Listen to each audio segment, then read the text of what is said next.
Caval उपनिषद पर ओशो ने 17 प्रवचन दिए। माउंट आबू में यह शिविर हुआ था। एक से एक अद्भुत सूत्र हैं कैवल्य उपनिषद के ऋषि ने जो कहे और ओशो ने उनकी जो अनूठी व्याख्या की, उन्हें व्यावहारिक और प्रायोगिक बनाया, वह और भी अद्भुत है। वरना उपनिषद तो हमारे देश में हजारों साल से हैं, किंतु उस पर साधना कभी की नहीं गई। लोग सोच विचार करते हैं, वाद विवाद करते हैं, साधना नहीं करते। ओशो ने पहली बार ध्यान साधना शिविर और कैवल उपनिषद पर प्रवचन दिए। सबसे पहले कैवल्य का अर्थ समझ लें। केवल शब्द हम सब जानते हैं। केवल का मतलब ओनली, सिर्फ। ध्यान में डूबते डूबते हम एक ऐसी जगह पहुंच जाते हैं जहां केवल बस मैं ही रह जाता हूं, मेरा चैतन्य मात्र। और चैतन्य के जो गुण हैं, ओंकार है, आलोक है, आनंद है, चैतन्य के वे गुण, बस मैं ही मैं हूं। कोई अन्य नहीं बचा, कोई दूसरा नहीं बचा। तो इस अवस्था का नाम, जिसको हम दूसरे शब्दों में कह सकते हैं परम एकांत की अनुभूति, इसको हम कैवल्य की अनुभूति कह सकते हैं। बाहर जगत में जो है वह पर है, दूसरा है, पराया है। यहां तक कि यह शरीर भी, जिसको हम हमारा कहते हैं, वह भी पराया है। अन्नमय कोश है, भोजन से निर्मित है, माता पिता से मिला था, यह भी हमारा नहीं है, भोजन से निर्मित है। जिसे हम अपना मन कहते हैं, वह भी दूसरों के द्वारा दिए गए विचारों से निर्मित है। जब हम पैदा हुए थे, हमको कोई भाषा नहीं आती थी, शब्द नहीं आते थे। फिर दूसरों को सुनते सुनते हम सीख गए, फिर पढ़ाई लिखाई की, बहुत विचार इकट्ठे कर लिए। और पुरुष तो बेचारे जिंदगी भर सीखते ही रहते हैं। पत्नी सोचती है कि इसकी मां सिखा रही है इसको, और मां सोचती है कि इसकी पत्नी इसको सिखा रही है। सीखता ही रहता है, पुरुष जैसा शिष्य कोई नहीं।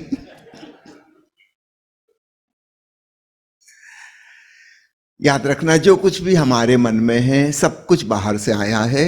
चाहे पत्नी ने सिखाया हो, चाहे माँ ने, चाहे शिक्षकों ने, चाहे व्हाट्सएप और फेसबुक ने सिखाया हो, चाहे गूगल ने सिखाया हो, है सब बाहर से आया, हमारा वह नहीं है। क्या भावनाएं हमारी हैं?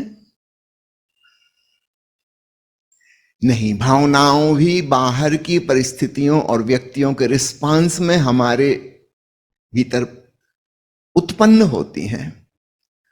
उनका जो प्रेरणा है, प्रेरक तत्व, वह बाहर है। इसलिए भावनाएं भी हमारी नहीं है। कोई प्रसन्न है, उसने हमारी तारीफ कर दी तो हम भी प्रसन्न हो गए, हम उसके प्रति प्रेम से भर गए। प्रेम के प्रत्युत्तर में प्रेम जाग गया। किसी ने हमारा अपमान कर दिया, निंदा कर दी, आलोचना कर दी, हम भी नाराज हो गए, गुस्से में आ गए। तो हमारा क्रोध भी दूसरे ने जगाया, हमारा प्रेम भी दूसरे ने जगाया।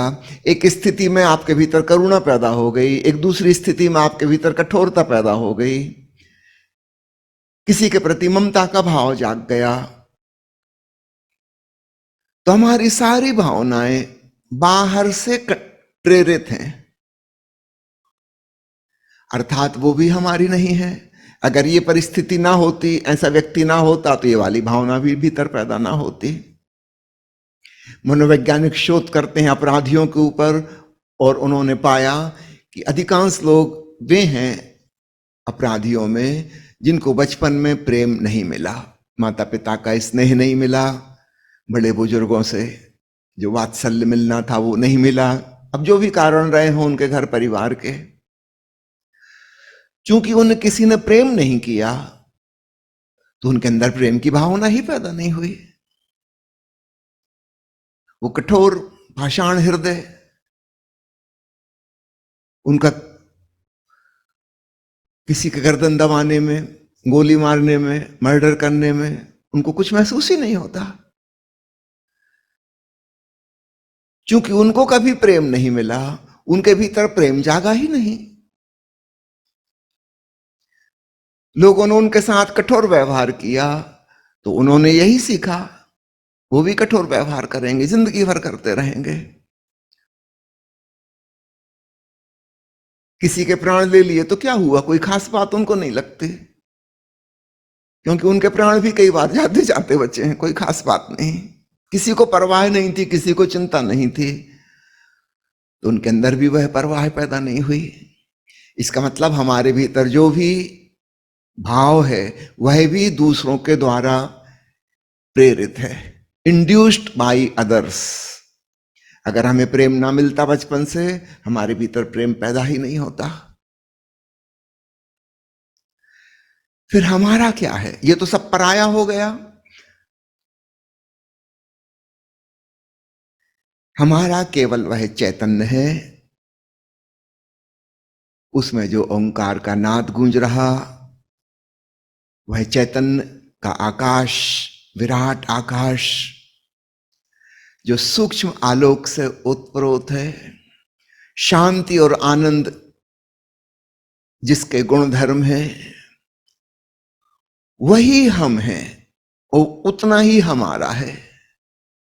वही लेकर हम आए और वही लेकर हम यहां से विदा होंगे, और वास्तव में बस उतना ही हमारा है।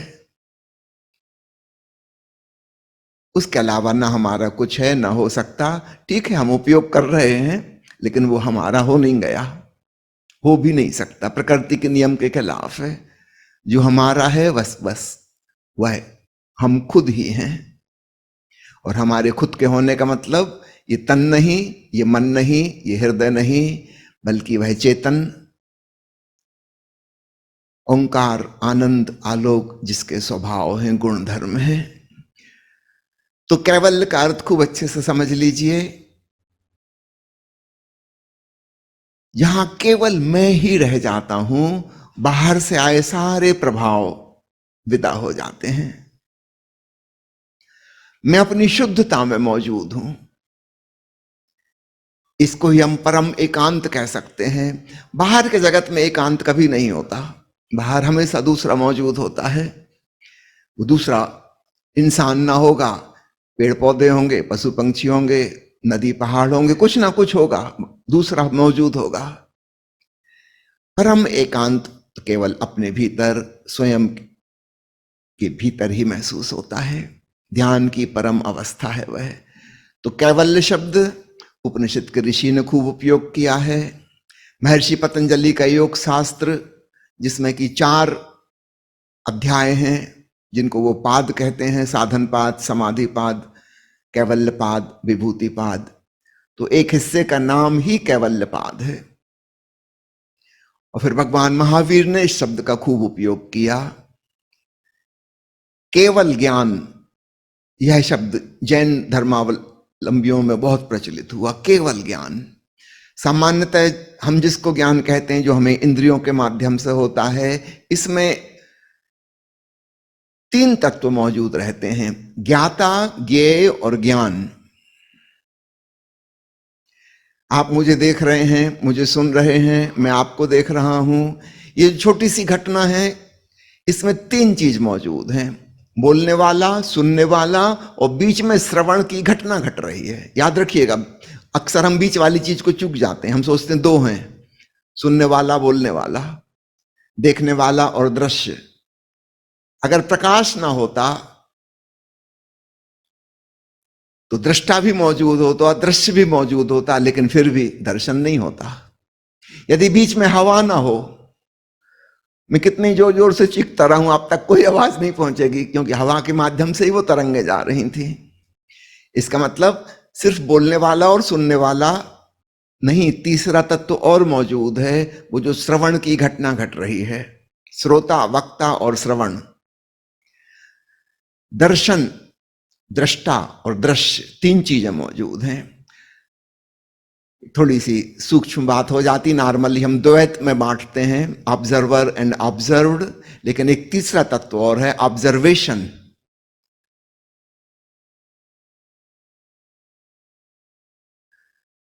जब महावीर कहते हैं केवल ज्ञान, इसका मतलब है जिसमें ज्ञाता और ज्ञेय ना हो।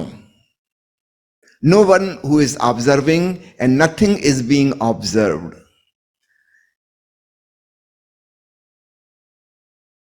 केवल ज्ञान थोड़ा कठिन लगेगा, लेकिन ओंकार श्रवण से आप बड़ी आसानी से पहचान सकते हैं। ओंकार ना तो कोई पैदा कर रहा है,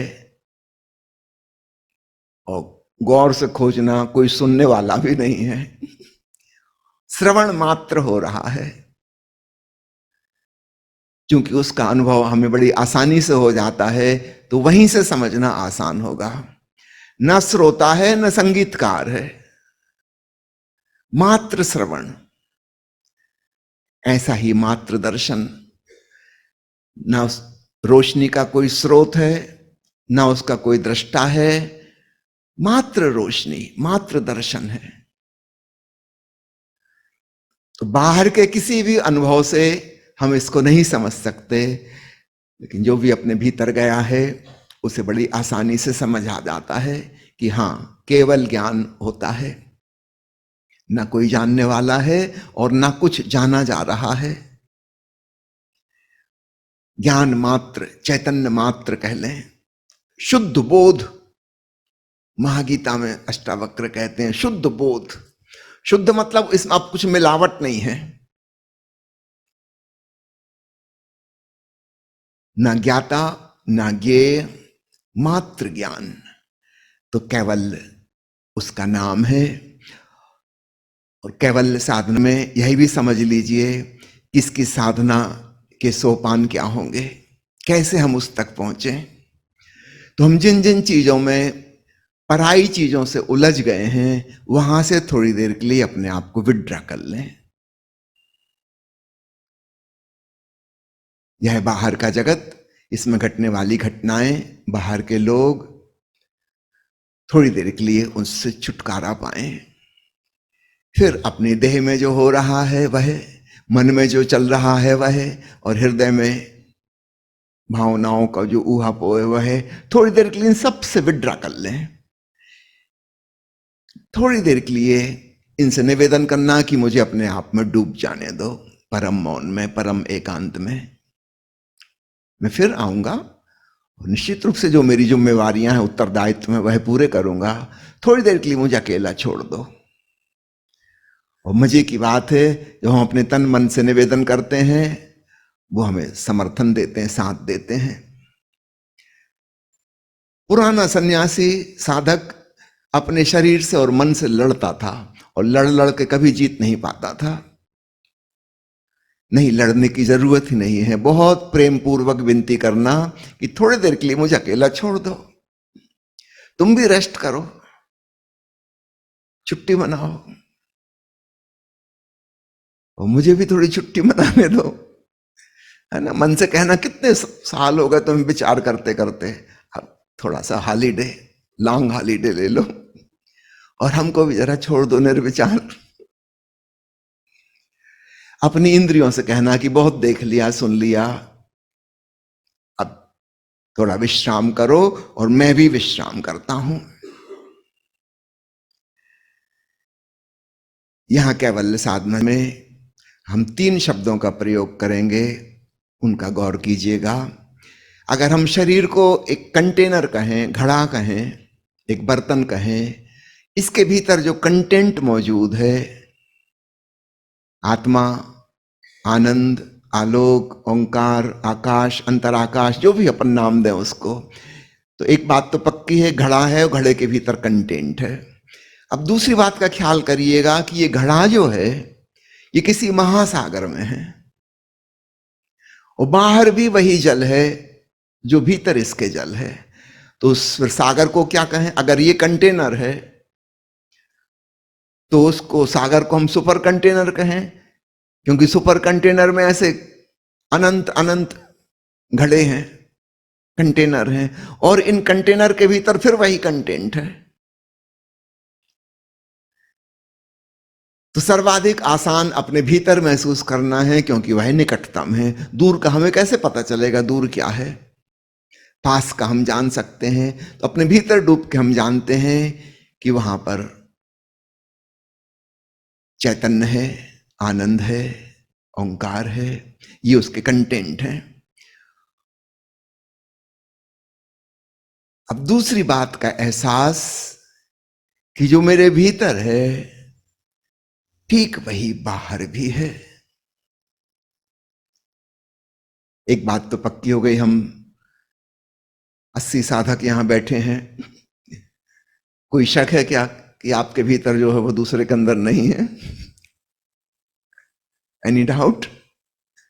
पक्का है ना? अगर मुझे अपने भीतर ओंकार सुनाई देता है तो मुझे पता चल गया कि सारे मनुष्यों के भीतर, 8 अरब लोगों के भीतर वही है। वो सुने कि ना सुने उससे फर्क नहीं पड़ता। अगर मेरे भीतर चैतन्य है तो सबके भीतर वही है। और मनुष्य ही क्यों, अन्य प्राणी सबके भीतर वही है। इसका मतलब मेरा कंटेंट सबका कंटेंट है।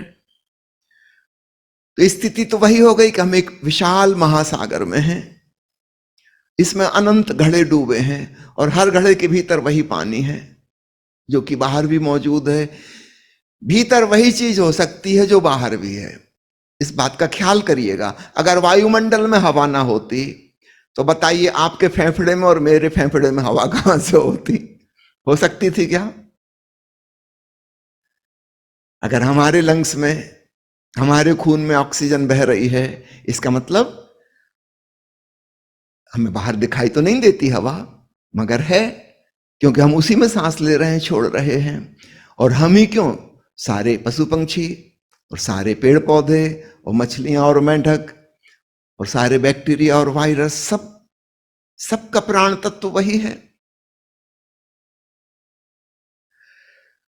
तो जो हमारे भीतर है वही सर्वत्र है।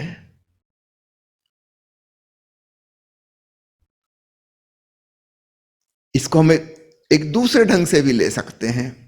समझो कि एक जमीन और छोटे छोटे गड्ढे हैं, कोई छोटा तालाब है, कोई बड़ा तालाब है, कोई छोटा सा गड्ढा ही है, सब में पानी भरा हुआ है। और फिर खूब बारिश हुई, खूब बारिश हुई और खूब बाढ़ आ गई।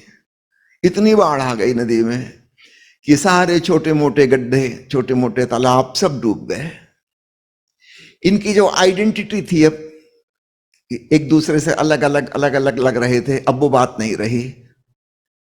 समझो कि सागर के पानी का लेवल ऊपर उठ गया, हिमालय पिघल गया, आल्प्स पर्वत की बर्फ पिघल गई, सागर तल खूब ऊंचा हो गया। फिर हम जिसके कुछ अलग अलग गड्ढे जान रहे थे, फिर तो अलग अलग तो नहीं बचे। ऊपर से पानी आया और सबको एक कर गया। अब एक विशाल सागर हो गया, जिसमें जो पर्सनल फीलिंग थी हमको, व्यक्तिगत निजी अलग अलग पृथक पृथक, वो बात खत्म हो गई। वो गड्ढा या तालाब अब अलग नहीं बचा, विशाल सागर आके उसमें समा गया। कबीर साहब ने कहा ना, समुद्र समाना बुंद में सो कथेरी जाए। अब कहां खोजेंगे, कहां गया वो छोटा सा बर्तन, छोटा सा गड्ढा? वह स्वयं सागर स्वरूप हो गया। तो एक उपाय है कि हम अपने भीतर जो है उसका विस्तार महसूस करें। वो फैल गया, विराट के संग एक हो गया। दूसरा उपाय है कि विराट आया और हम में समा गया और हम उसमें लीन हो गए, हमारी पृथक सत्ता ना रही। दोनों विधियां काम करती हैं। कबीर ने दूसरी बात भी कही है, बुंद समाना समुद्र में सोकत हेरी जाए, हेरत हे सखी रहा कबीर हिराए। तो दो प्रकार से करीब कबीर खो सकते हैं, साधक खो सकता है। एक वह विराट में लौलीन हो जाए, और दूसरा कि विराट ही आ जाए और उसको लौलीन कर ले।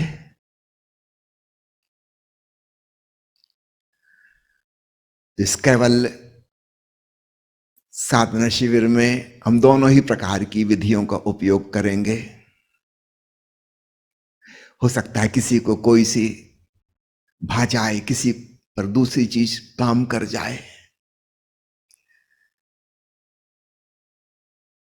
कैवल्य उपनिषद का ऋषि कहता है कि उस कैवल्य ज्ञान को, परम तत्व को जानने के लिए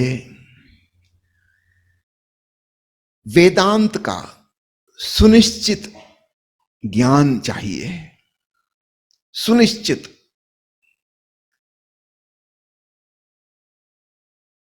एक प्रकार का सुनिश्चय हम जानते हैं, वो अज्ञानी का सुनिश्चय होता है। जिसे कुछ पता नहीं है वो भी बड़ा निश्चिंत होता है। और दूसरा हम जानते हैं, जिसको हम विद्वान कहते हैं, ज्ञानी कहते हैं, समझदार कहते हैं, वो हमेशा अनिश्चय में होता है। जितना ज्यादा विचारशील व्यक्ति, जितना ज्यादा जानकारी उसको उपलब्ध है, वो उतना ही डवाडोल हो जाता है विकल्पों में। ऐसा करूं कि वैसा करूं, ये ठीक कि वो ठीक, क्योंकि वो विचारशील है, उसके लिए बड़ी मुश्किल है।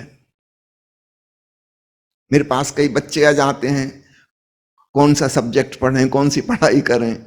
मैं देखता हूं जो विचारशील है उनकी बड़ी मुसीबत है। वो अकेले मुझसे थोड़ी पूछ रहा है, वो तो कई लोगों से पूछ चुके हैं और हर चीज के पॉजिटिव और नेगेटिव उनको पता है, और बड़ी मुसीबत में कि क्या करें। ठीक वही स्थिति शादी करने वालों की होती है। मल्टीपल ऑप्शन, इससे करें उससे करें कि करें ही ना। फिर ऐसे लोग फिर कर ही नहीं पाते। जो अज्ञानी है वो सुनिश्चित होता है, उसको उसको बिल्कुल थोड़ा सा पता है, वो पक्का पता है कि यही ठीक है, इसके अलावा सब गलत है, वो कर जाता है।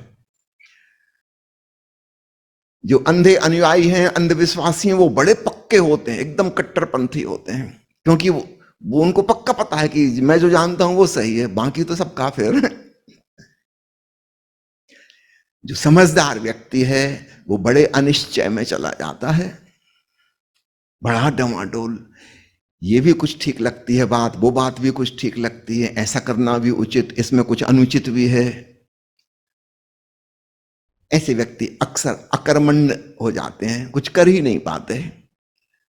इसलिए बहुत बुद्धिमान आदमी कुछ कर नहीं पाता, और जो लोग बड़े कर्मठ होते हैं वो बुद्धिमान नहीं होते। कार्ल मार्क्स जिंदगी भर अध्ययन करता रहा कि अर्थव्यवस्था कैसी होनी चाहिए, दुनिया में किस किस प्रकार की अर्थव्यवस्थाएं, और सर्वश्रेष्ठ अर्थव्यवस्था कौन सी होगी। अत्यंत विचारशील आदमी, दिन रात अध्ययन मनन में लगा रहा, और उसने एक बहुत सुंदर अर्थव्यवस्था, साम्यवाद की परिकल्पना की, अद्भुत। लेकिन याद रखिएगा, ये आदमी जो सारी दुनिया को बता रहा है अर्थव्यवस्था कैसी होनी चाहिए, ये अपनी अर्थव्यवस्था नहीं कर पाया। इसके बच्चे जब भी बीमार पड़े बेचारे मर गए, क्योंकि इलाज कराना संभव ही नहीं था, इतने पैसे नहीं थे कि इलाज करा सकें। उसका मित्र बड़ा दयालु था, लेकिन वो इतने ही पैसे इसको देता था कि जिसमें इसके पत्नी बच्चे ये खा पी सके, और लाइब्रेरी की फीस जहां वो बैठ के पढ़ता है, और कॉपी खरीदने और कलम खरीदने के पैसे, ताकि वो लिख सके जो लिखना चाहता है। इतने ही पैसे वो दे पाता था। कार्ल मार्क्स पूरी जिंदगी अपने मित्र पे डिपेंडेंट रहा। ये है विचारशील आदमी। मगर साम्यवाद दुनिया में लाता कौन है? एक बिल्कुल विचारहीन दुष्ट लेनिन, और उसके बाद स्टेलिन, फिर माओ। ये दूसरे प्रकार के लोग, इनको विचार विचार से कोई लेना ही नहीं। इनके पास तो इतनी भी विचारशीलता नहीं है कि कार्ल मार्क्स की किताब पढ़ लें पूरी। वो तो उन्हें 2-4 पेज पढ़ के जोश में आ गए, तलवार लेके वो निकल गए मारकाट करने, करोड़ों लोगों का खून खराबा कर दिया, साम्यवाद स्थापित कर दिया। ये दूसरे ही लोग हैं। विचारशील आदमी कर्मठ नहीं हो पाता, कर्मठ आदमी विचारशील नहीं हो पाता। तो ये दो चीजें हम जानते हैं। अज्ञानी यद्यपि अंधा है, लेकिन बड़े निश्चय में रहता है। ज्ञानी, विद्वान, जानकारी वाला व्यक्ति, समझदार व्यक्ति हमेशा अनिश्चय में डोलता रहता है, कभी कुछ पक्का नहीं कर पाता।